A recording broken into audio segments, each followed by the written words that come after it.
amici, buongiorno. Sono lieta di presentarvi la ricetta 2025 per quanto riguarda la colomba pasquale con lievito madre, mi raccomando. Ho fatto queste colombe con lievito madre solido, ok? Vi ho fatto anche un breve video del mono rinfresco, ok? Che potete utilizzare naturalmente, però con un lievito vi ho specificato che sta davvero bene, altrimenti fate o i classici 3 rinfreschi oppure i 2 rinfreschi soliti che faccio io per i grandi lievitanti, quindi solitamente faccio un rapporto di 1 a 2, 45% di idratazione e poi alla maturazione 1 a 1, sempre a 45% di idratazione. Questi 2 rinfreschi vanno fatti a 28 gradi, ok? Questo è il mio metodo classico. Ecco, c'è naturalmente adesso avete anche la possibilità di fare il rinfresco unico, ma questo ve lo consiglio solo se avete davvero un lievito super performante che non ha assolutamente nessun problema. Naturalmente potete fare anche rinfreschi 1 a 1, eccetera. Va fatto naturalmente con lievito madre vivo. Il lievito madre essiccato che trovate al supermercato non ha niente a che vedere con il lievito madre solido, ve lo dico perché comunque mi fate spesso queste domande. Posso farlo con il lievito essiccato anche su altre domande che riguardano, su altre ricette che riguardano, diciamo, il lievito madre. Non ha proprio nulla a che vedere il lievito madre essiccato che trovate al supermercato con il lievito madre vivo. Se fosse davvero un lievito madre essiccato al 100%, perché comunque contiene anche il lievito di birra e quindi diventa tutta un'altra cosa, naturalmente. Se fosse davvero un lievito madre essiccato 100% vero, e lo fa chi produce farina o che comunque ha il lievito madre, deve fare un bel periodo per rimettersi, diciamo, in vita con rinfreschi eccetera, fino ad arrivare comunque al triplo in poche ore e stare bene, quindi conviene avere il lievito madre vivo. Allora, a questo punto quindi vi chiedo di seguire tutte le ricette passo passo, tutta la ricetta passo passo, mi raccomando, senza perdervi nulla, perché comunque se saltate i passaggi o se non seguite qualcosa, diciamo che poi si vedranno i risultati. E quindi vi chiedo, mi raccomando, di seguire bene tutta la ricetta. Poi vi chiedo naturalmente di iscrivervi al canale se non l'avete ancora fatto e seguite le mie ricette e volete seguirle, così naturalmente vi arriverà semplicemente una piccola notifica sull'applicazione di YouTube per aggiornarvi con le mie ricette naturalmente. Quindi adesso sigla e ingredienti. Ingredienti per il primo impasto: 190 g di farina, 100 g di acqua, 55 g di tuorlo, 65 g di lievito madre solido, 65 g di zucchero e 80 g di burro da centrifuga. Adesso, prima di tutto, con la vostra planetaria o impastatrice, andiamo ad inserire tutta la farina con tutta l'acqua e i tuorli. Facciamo viaggiare la nostra macchina a velocità abbastanza bassa, ci vuole un attimino di pazienza, diciamo, la lasciamo 5 minuti tranquillamente, circa 5 minuti, poi naturalmente dipende dalla macchina, dalla ciotola, dal quantitativo, e quando comunque il composto ha questo aspetto, possiamo tranquillamente chiudere l'impastatrice per 20 minuti, come ho fatto io, magari con un canovaccio oppure con un telo in plastica. Andiamo poi dopo almeno 20 minuti, potete arrivare anche tranquillamente a un'oretta o quasi. L'importante è coprire bene. Andiamo dopo una ventina di minuti, quasi mezz'oretta, a aggiungere il nostro lievito madre a questo punto. Poi ecco, per i licoli comunque ci sono dovete togliere dell'acqua, diciamo, quindi anche dall'autolisi, quindi avrete un primo impasto un attimino un po' più tenace, ma va benissimo tranquillamente. Aggiungete un po' un po' alla volta il vostro licoli. Andiamo, una volta che è stato assorbito molto bene il nostro lievito madre, ad inserire anche lo zucchero in 2 o 3 volte, diciamo, in 2 o 3 step. Una volta che è stato inserito il primo step bene, andiamo a inserire il secondo. Sempre tra un passaggio e l'altro attendete che sia stato assorbito bene tutto quello che avete inserito la volta precedente. Mi raccomando, questa è una cosa fondamentale e molto importante per l'impasto panettone, eh. Poi il primo impasto è una cosa molto importante, ecco, vedete, io l'ho inserito in 3-4 step tranquillamente, anche con planetaria magari potete magari farne anche di più di step, eh. Dipende comunque come vi trovate, ma anche io penso che 3 step vadano benissimo perché dopo l'autolisi non c'è problema. Allora andiamo a inserire a questo punto, quando è stato assorbito bene lo zucchero, andiamo a inserire il burro.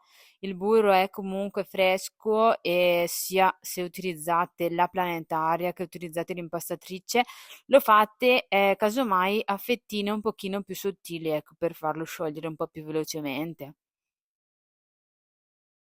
Potete utilizzare anche il burro tenuto magari un'oretta fuori da frigo, ecco, però io comunque preferisco fare dei pezzettini un po' più piccoli e utilizzarlo comunque abbastanza fresco, eh. Comunque i pezzettini piccoli aiutano a far sì che si sciolga molto prima. Ecco, adesso ho finito e praticamente l'ho inserito tutto assieme. Potete inserirlo anche in un paio di step, basta comunque controllare che sia assorbito e poi inserire il secondo step tranquillamente, eh. Io per facilità comunque con l'impastatrice lo inserisco in uno step unico e mi trovo molto bene perché comunque dopo aver fatto l'autolisi iniziale mi trovo sempre molto bene. Adesso andiamo a controllare, mi raccomando, che sia bene impastato.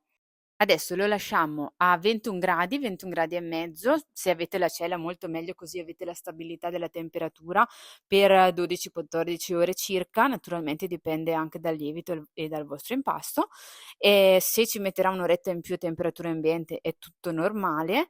E lo lasciamo per queste ore, deve arrivare quasi al triplo, 2 volte e mezza va benissimo. Deve essere molto dolce con una punta lontanissima di acidità. Ingredienti per il secondo impasto: 70 grammi di farina, mi raccomando sempre farina tecnica per panettone, non l'ho sottolineato ma lo scriverò in descrizione, 2,5 grammi di malto di astasico in polvere, 55 grammi di acqua, 55 grammi di tuorlo, 40 grammi di zucchero semolato bianco normalissimo, 130 grammi di burro da centrifuga, 4 grammi di sale, 15 grammi di miele di acacia, 15 grammi di pasta d'arancia, 230 grammi di sospensioni a piacere canditi oppure cioccolato solitamente. Ecco, per la pasta d'arancia vi lascio la mia semplicissima e velocissima ricetta in descrizione. La prima cosa molto importante da fare è questa: mixare i 4 grammi di sale a qualche pezzo di burro, perché questo pezzo di burro misto al sale lo andremo a inserire poi, diciamo, alla fine dell'inserimento del burro. Allora, cominciamo con malto in polvere, farina e tutta l'acqua, tutta la farina, tutto il malto e tutta l'acqua. Andiamo a formare questo impastino, ok, come abbiamo fatto per il panettone moderno, tranquillamente. Diciamo che la tecnica di impasto è sempre, diciamo, quella, cambia un attimo la percentuale degli ingredienti, andiamo, diciamo, a mixare finché comunque non abbiamo l'impastatrice bella pulita e andiamo a spezzettare molto bene, anche in pezzi anche più piccole, di così. Adesso andate a inserire il primo impasto, potete inserirlo magari anche solo una parte per mixarla magari meglio e poi andate a inserire una seconda parte, non dovete per forza inserirlo tutto subito, eh. Magari inserendolo anche in 2 fasi, il primo impasto va a mixarsi meglio, diciamo, con questo impastino e andiamo poi ad aggiungere anche la seconda parte di primo impasto. Io qui comunque con l'impastatrice spirale l'ho inserito tutto subito perché comunque con questa non ho molti problemi e non ho problemi proprio, diciamo, e vado magari a farla girare un po' di più, però magari con planetaria ci sta che magari mixiate un pochettino di primo impasto assieme a questo impastino e poi andiate, così avete già una consistenza giusta e già tutto mixato assieme e poi andate a finire di inserire il primo impasto con tranquillità, perché poi dovrà essere un bel composto per cominciare a inserire, come adesso, il tuorlo, perché sono passati 5-10 minuti, ecco. Adesso inseriamo il tuorlo e poi lo zucchero. Prima metto il tuorlo e poi butto lo zucchero sopra il tuorlo tranquillamente. Andiamo a inserirli più o meno nello stesso momento, ecco, perché comunque il tuorlo aiuta, diciamo, anche lo zucchero a sciogliere e quindi comunque andiamo un attimino a far sì che lo zucchero non rovini la maglia, aiutandoci con il tuorlo, perché anche comunque l'inserimento del tuorlo è un pochettino. Naturalmente se volete potete fare anche un'emulsione, nessuno ve lo vieta, potete fare un'emulsione e inserire quella. Un'emulsione, andate a mixare tutto lo zucchero e tutto il tuorlo e andate a inserire quella, ma io sinceramente mi trovo molto bene anche a fare così. Quindi vi propongo di fare così, soprattutto se avete la spirale, non ha molto senso qua fare l'emulsione. Ma sinceramente nemmeno con la planetaria, perché comunque mi trovo bene anche senza fare emulsioni con la planetaria. Allora, ho velocizzato per una decina di minuti per avere proprio, per riuscire ad avere comunque una maglia un po' formata, ecco, prima dell'inserimento del burro. Questa è una cosa fondamentale per la struttura del panettone. Prima dell'inserimento del burro va già formata la maglia, perché altrimenti comunque qua, prima dell'inserimento diciamo di qualsiasi ingrediente, però qui adesso andiamo ad inserire il burro tranquillamente sulla nostra maglia. Possiamo inserirlo quasi tutti. Io lo inserisco più della metà subito, che comunque non ho problemi per l'inserimento del burro una volta che abbiamo fatto il nostro bel impasto, che comunque viene assorbito molto velocemente se abbiamo un impasto che ha già un velo, diciamo, però se invece andate a mettere il burro su un impasto che invece non ha per niente maglia, andate proprio a rovinare tutto. È molto facile che poi non riusciate ad andare avanti, perché comunque soprattutto diciamo durante il secondo impasto del panettone o della colomba, comunque l'impasto può essere lo stesso. E stiamo cambiando semplicemente ricette per avere un po' più di varietà, ecco. L'impasto della colomba o del panettone, il secondo impasto, diciamo che proprio la maglia qua è molto importante, si va a formare pian piano, quindi ad ogni passaggio bisogna fare attenzione, a parte l'ordine degli ingredienti che può essere sicuramente anche diverso in altre ricette, però deve esserci sicuramente. Adesso andiamo ad inserire alla fine, quando abbiamo inserito la seconda dose di burro, andiamo a inserire anche il nostro sale e burro. Avete visto? Così abbiamo inserito il sale senza dover inserire l'acqua.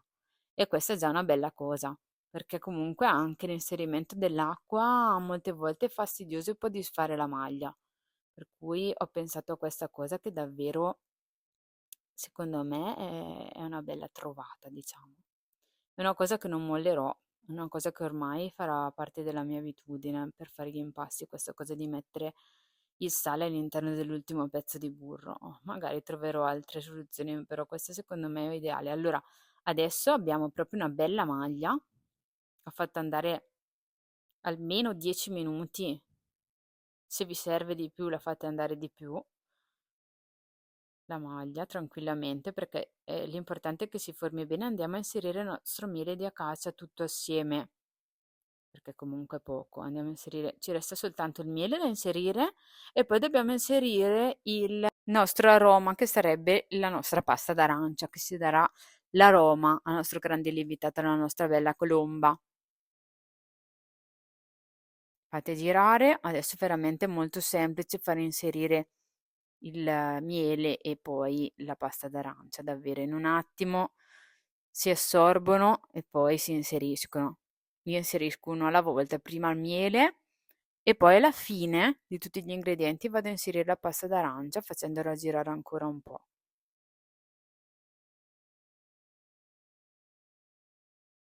La inseriamo, vi ricordo che comunque in descrizione vi lascio la mia ricettina facilissima senza cottura di pasta d'arancia, vi serviranno solo le, scorze d'arancia, di limone e il miele d'acacia e avrete fatto la vostra pasta d'arancia che potrete conservare nel vostro barattolo in frigorifero, magari in un luogo un po' fresco e la utilizzerete anche per i prossimi grandi lievitati.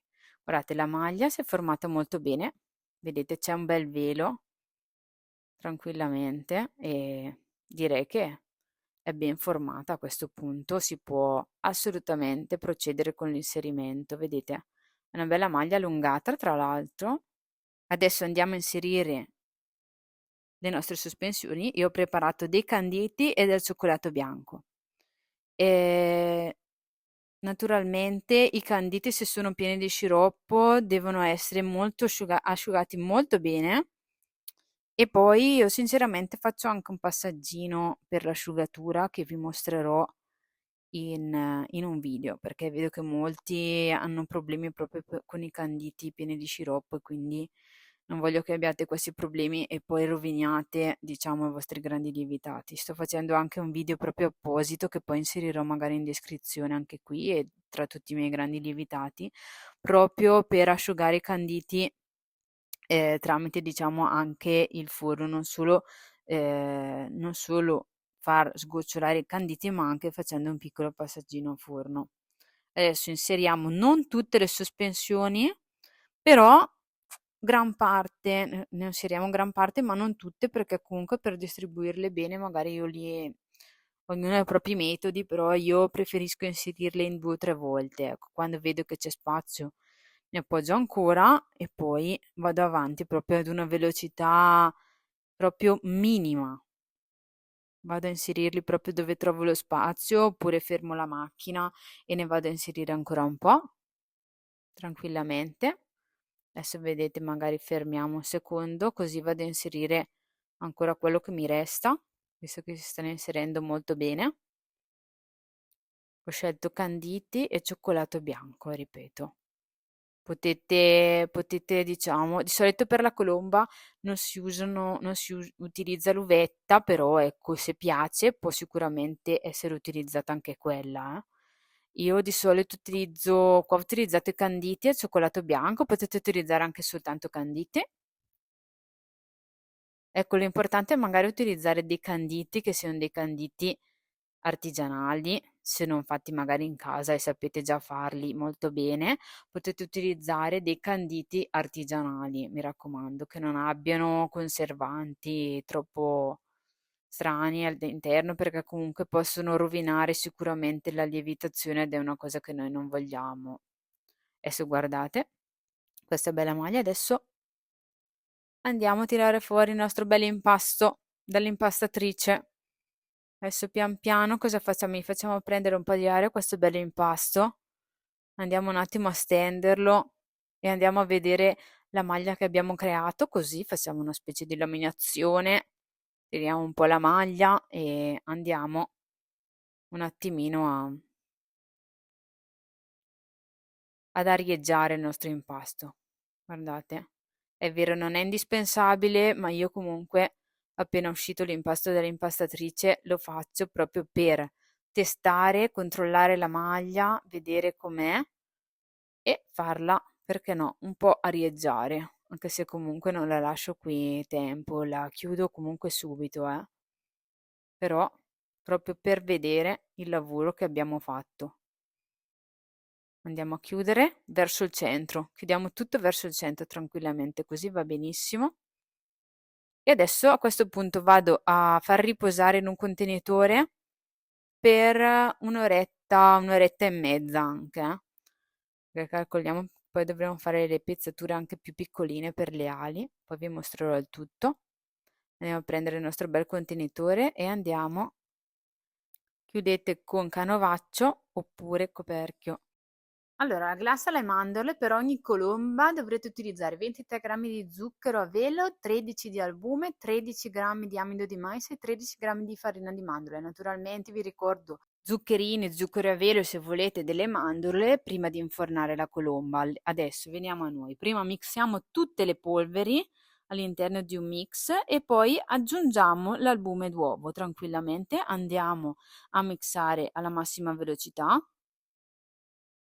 E questo qua è il composto che avremo e dovete conservare in frigorifero almeno 4-5 ore prima di essere utilizzato, mi raccomando. Allora, dopo la nostra oretta e mezza a temperatura ambiente di 21 gradi, andiamo a fare lo staglio, che questa volta sarà diverso rispetto al panettone, perché comunque dobbiamo stagliare anche dei pezzettini delle ali che in questa mia ricetta andremo a, diciamo, a fare in una maniera un po' differente dalla tradizionale, perché siccome comunque è un impasto molto ricco, molto molto morbido, con la maglia molto allungata, che cosa facciamo?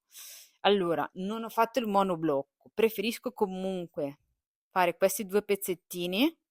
Ho tagliato sui 100 grammi per fare le alette, 100 grammi per aletta, anzi a dir la verità ho tagliato molto di più, però comunque per darvi una forma un po' più alta verso il centro, visto che qualcuno preferisce la colomba un po' più alta verso il centro, vi consiglio 100 grammi per ogni aletta, pezzature da 100 grammi, anche, potete fare anche da 80-90 grammi, se volete le alette molto più piccole e una colomba più concentrata verso il centro, che è più alta. A me andava bene la mia sinceramente, però vedo che comunque magari tanti la vogliono più alta verso il centro, quindi abbiamo optato 100 grammi per ogni ala, pezzature, e dopo naturalmente resteranno sugli 800 grammi, 800 grammi, 850 grammi il pezzo centrale che poi andremo a mettere all'interno, ecco. Adesso lasciamo comunque riposare una mezz'oretta tutto, perché comunque deve farsi un pochettino, diciamo, la pelle, deve un attimino farsi prima di perlare il tutto e andarlo a mettere comunque nei nostri stampi. Quindi abbiamo pesato 800 grammi, 850 grammi circa per il corpo centrale e 100 grammi per ogni aletta, quindi 200 grammi per le ali e il corpo centrale 800 grammi.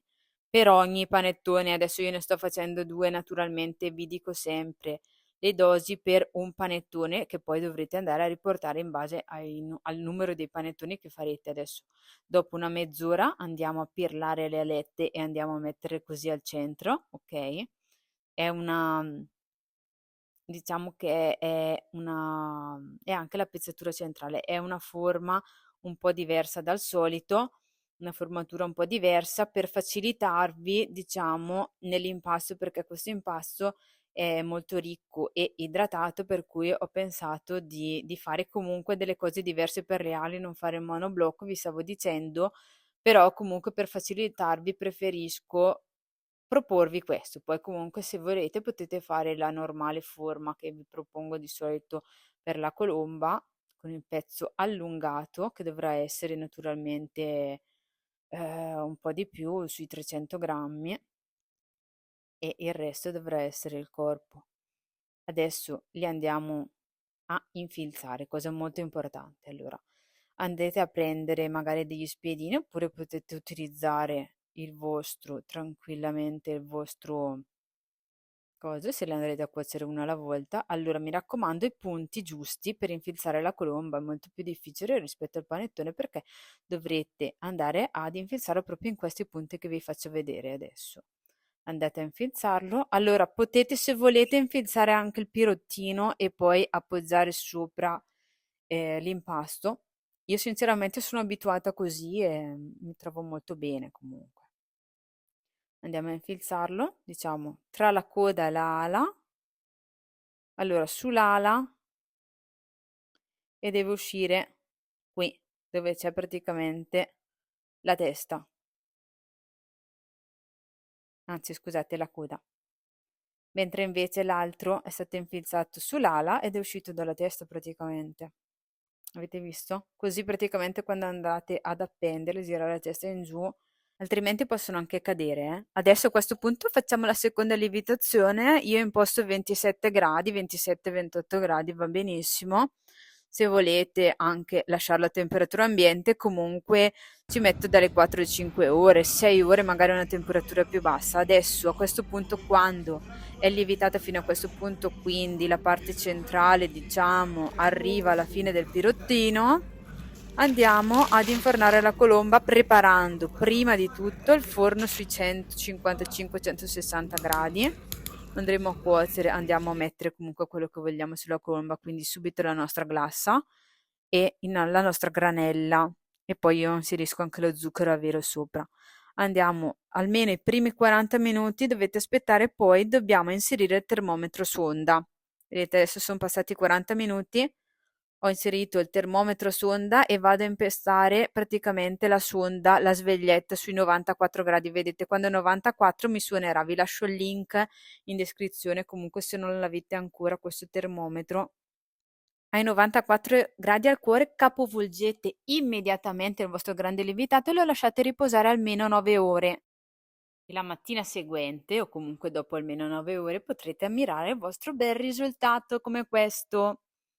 Ho fatto 2 belle colombe, ecco, vi ricordo che gli ingredienti sono sempre dosati per ogni grande lievitato, quindi per una colomba, moltiplicate in base al numero che vi serve. Questo qua è il nostro bel risultatino, che però dobbiamo ancora tagliare. Una cosa importantissima per quanto riguarda il confezionamento, naturalmente, ecco, va spruzzato l'alcol etilico, che serve non come conservante, naturalmente, perché c'è chi mi chiede quanto dura con l'alcol etilico, se dura di più. No, per farlo durare tantissimo ci vogliono gli enzimi, eccetera, inserire queste cose, questi conservanti all'interno dell'impasto. Noi non lo facciamo perché stiamo facendo delle cose in casa.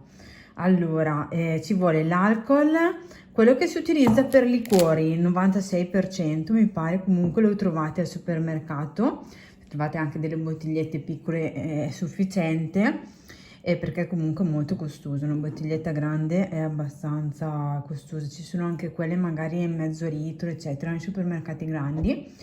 Uno spruzzino come questo, vi lascio magari il link anche in descrizione, ma lo avrete magari anche a casa. Riempite di alcol e praticamente, allora, se volete fare una chiusura laterale basterà il sacchetto 50x35 che utilizzate anche per il panettone da 1 chilo. Però dovete fare la chiusura laterale, quindi da questa parte poi lo chiudete. Se invece volete fare una chiusura in alto, dovete per forza prendere sacchetti molto più grandi, che sono questi. Io comunque vi lascio tutte e due le tipologie di sacchetto in descrizione. Ricordatevi, lo spruzzate non sopra la glassa, mi raccomando, ma sul fondo del sacchetto, quindi dove andrà ad appoggiare il grande lievitato. Date 2 o 3 spruzzatine, inserite subito, chiudete immediatamente con una bella corda che tenga veramente ben chiuso, benissimo il sacchetto, ok?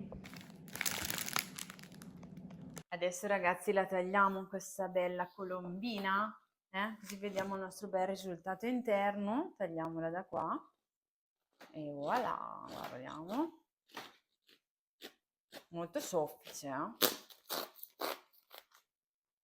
ecco qua. Spero di averla tagliata bene tutta, no? Almeno vi mostro tutto. Voilà. Ecco qua la nostra bella colombina, ma sono veramente soddisfatta perché mi piace molto,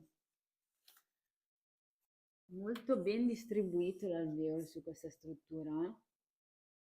Sono davvero contenta di avervi dato anche questa ricettina. Adesso resta a voi sfruttarla e fare tante belle colombe per la Pasqua. Allenatevi a fare le colombe grandi lievitate, mi raccomando. Scrivetemi qua sotto cosa ne pensate, mi raccomando, e io vi risponderò. Allora, quanto può durare il prodotto? Allora, se non abbiamo degli enzimi, quindi dei conservanti all'interno dell'impasto, noi non li mettiamo.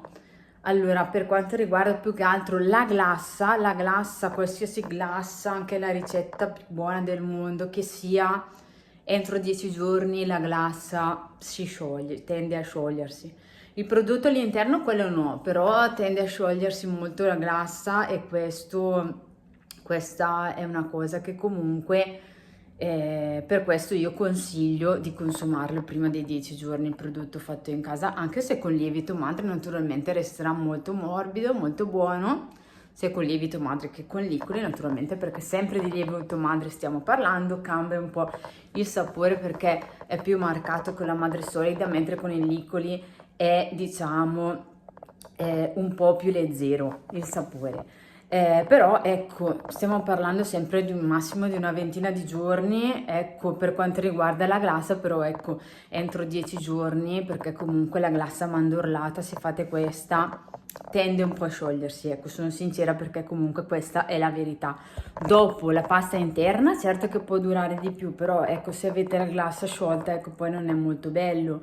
Se fate una glassa al cioccolato, sì, certamente può durare una ventina di giorni tranquillamente, ok? Però comunque, siccome stiamo facendo dei prodotti in casa, secondo me non vale tanto la pena lasciarlo 20 giorni e poi consumarlo, solo per lasciarlo lì sullo scaffale, guardare il prodotto e basta. Secondo me vale la pena consumarlo qualche giorno dopo comunque, ecco, pur se fatto con lievito madre.